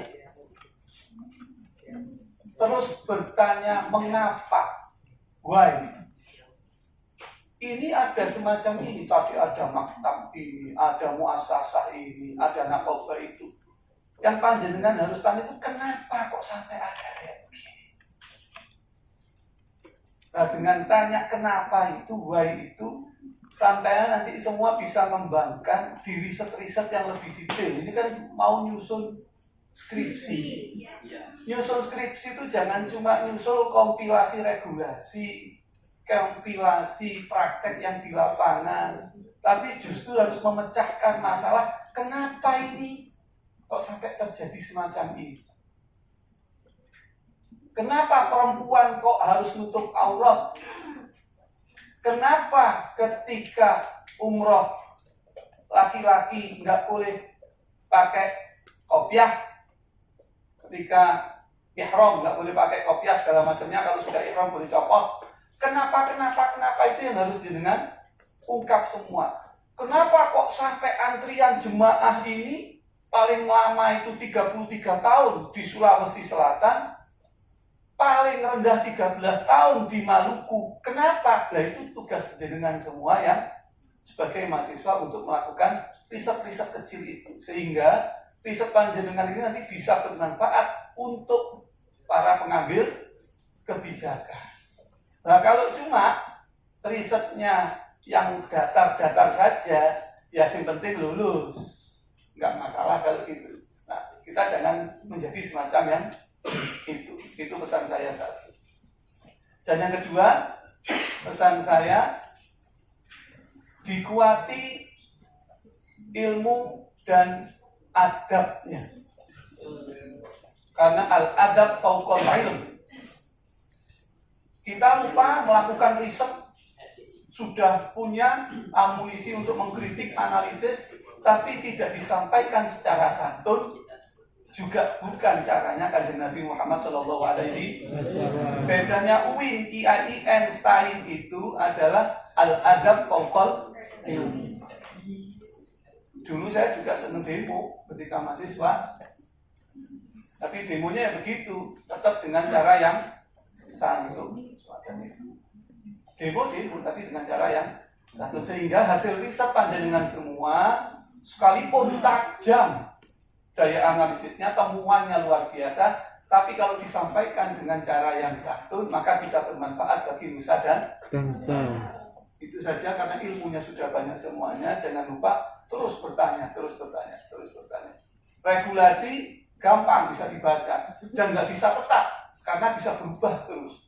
Makanya regulasi itu barang katon, ilmu katon. Ini semua ilmu katon, semuanya orang bisa. Tapi yang dibalik ini filosofinya nggak semuanya orang bisa. Itu yang harus dipelajari pelan-pelan supaya Anda semua nanti bisa berhasil ketika menganalisis masalah apapun. Oh katon, nggak tahu ilmu katon ya. Tapi ini semua ilmu Pak Zainal bukan orang Jawa ya? Oh Banten. Itu ngerti semua ilmu katon ya? Waton apa? Katon, ketok, ilmu katon. Kelihatan. Itu langsung. Ilmu sing ketok itu. Jawanya dipertanyakan. Ilmu katon, ilmu yang kelihatan, bisa dilihat. Ilmu fisik. Ilmu waton. Kalau itu senangannya saya hubbul waton. Allah. Kalau itu nggak boleh.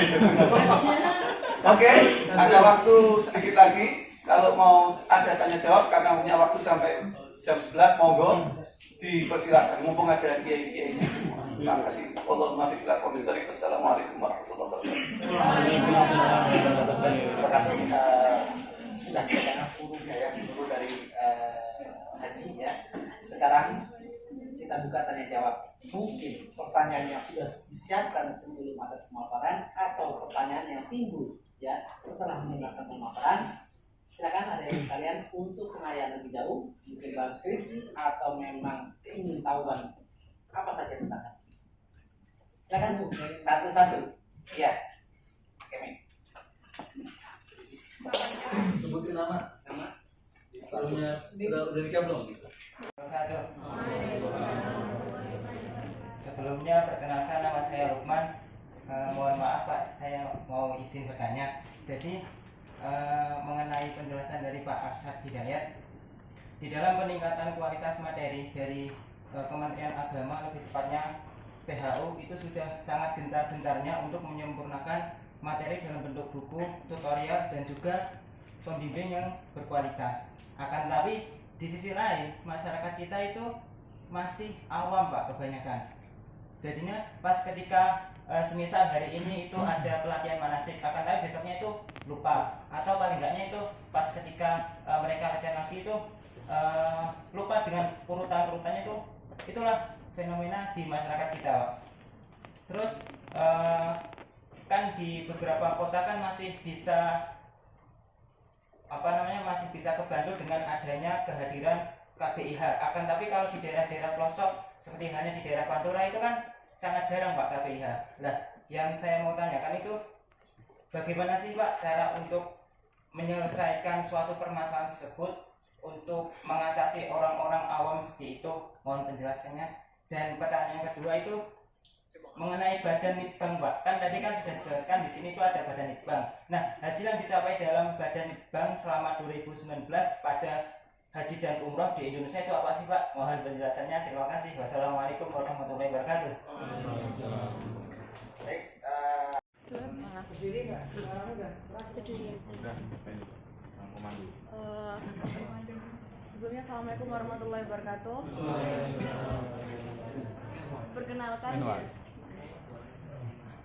Perkenalkan Bapak, nama saya Nuris. Singkat saja. Nuris Bang.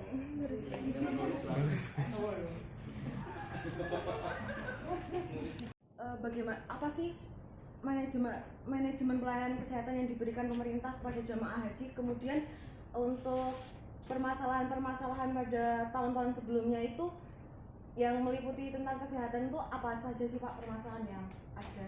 Cukup itu saja. Terima kasih. Wassalamualaikum warahmatullahi wabarakatuh. Bagi Kementerian Agama, jenengan ini nanti yang menjadi pionir kita menjadi istilahnya branding advokasi brandingnya dari Anda semuanya ini. Contoh branding yang paling murah yang Anda kalau mau searching dari apa? Pakai search engine-nya apa kalau mau searching internet? Chrome. Apa? Chrome. Promosi kan padahal itu merek gitu. Iya. Promosi kan? Internet. Bagaimana kita bisa Anda ini jadi alat promosi kita? Ketika ada jemaah ketemu jenengan, aku ora paham le. Oh gampang, Mbah. Pokoknya nggih nderek mawon. Pokoknya gelundung semprong, Mbah. Nderek mawon nangge pokoknya aman sudah. Itu kalau yang Mbah-mbah. Kalau yang sudah masih ada bisa yang diajak mikir, gimana sih Dek Haji? Tamatuk Pak, tamatuk aja. Kalau masih lama jaraknya dari mau wukuf nanti takut nyabut-nyabut bulu kelek, nyabut-nyabut pakai minyak wangi, tamatuk aja pakai dam gitu. Sama aja kiron juga pakai dam. Tapi harus tahu yang muda-muda nih, kenapa kapan dia menggunakan tamatuk, kapan dia kiron, kapan dia ifrad. Oh saya sudah umroh, ya udah. Ifrad aja karena umratul Islamnya sudah beres, langsung nanti. Itu harus tahu filosofinya yang saya katakan tadi. Jarang kita mengajarkan pada jemaah yang masih bisa mikir. Saya penekanannya pada yang bisa mikir ya. Yang mbah-mbah ojo dipaksa. Kok cepat malaikat Israel tetap.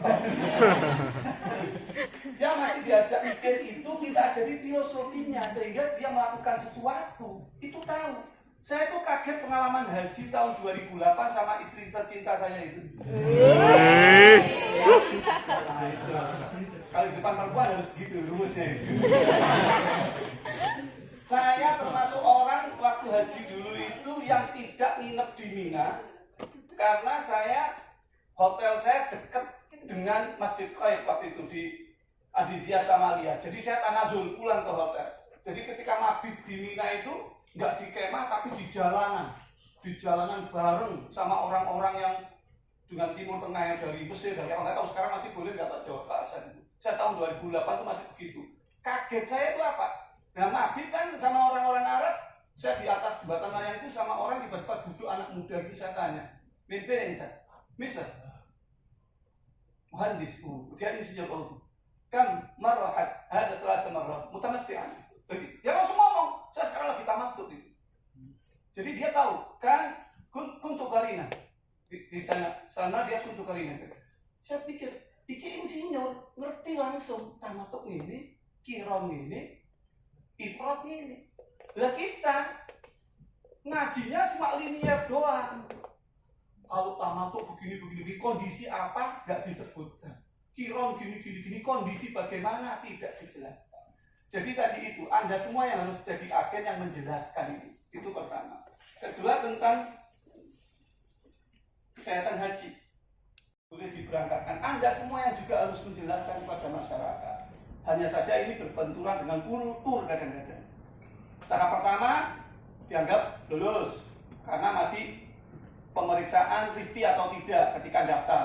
Tahap kedua ketika akan pelunasan penentuan istitoah, dianggap istitoah boleh melunasi.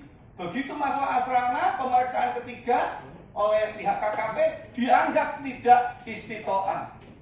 Malaikat Israel cepat datang, tambah cepat stroke itu kaget gitu. Karena sudah bacaan, wis azan nang omah, sudah mau ngake ora sida berangkat. Ini yang Anda semua harus menjelaskan pada jemaah.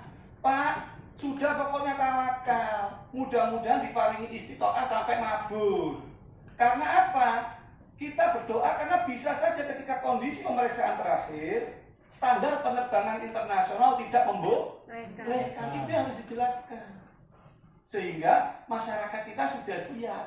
Kecuali kalau kita nggak berhadapan dengan international standar. Masalahnya ini international standar. Di dunia aviation itu semua serba standar. Hitungan standar di dalam dunia aviation penerbangan itu ratusan standarnya. Kita orang sosial seharusnya belajar pada orang penerbangan. Anda tahu yang bagian ganjel pesawat itu. Kalau di pesawat kan ada itu sebelum atau sebenarnya dari ganjil. Itu ganjil ada sertifikasinya. Apalagi pembimbing ibadah justru harus disertifikasi. Wong ganjil pesawat aja ada sertifikasinya. Dan jumlah sertifikasi di dunia penerbangan itu ratusan. Sementara kita di haji itu harus salah satu Anda pikirkan di riset. Anda bandingkan dengan dunia penerbangan, berapa standar yang ada di kita ini? Masih standar yang ditangani Pak Arsad tadi itu aja, masih standar pembimbing. Belum standar layanan manajemennya, belum standar cateringnya. Harus distandarkan semua dan itu harus ada sertifikasi. Kecuali kakek ono konco. Ada Pak Jawari. Udah Pak Jawari aja ditulisin. Monggo Pak Zainal, Pak Jawari tulisin. Sampai jam berapa malam? Ya. Terima kasih Pak Kiai Wawan. Yang ya, kalau dari sisi lokatnya itu sudah biasa ngajar dengan santri-santri. Kebetulan salah satu kiai di Bina Haji yang banyak memberikan bukan tausiah Pak, tapi energi baru di dalam proses pembinaan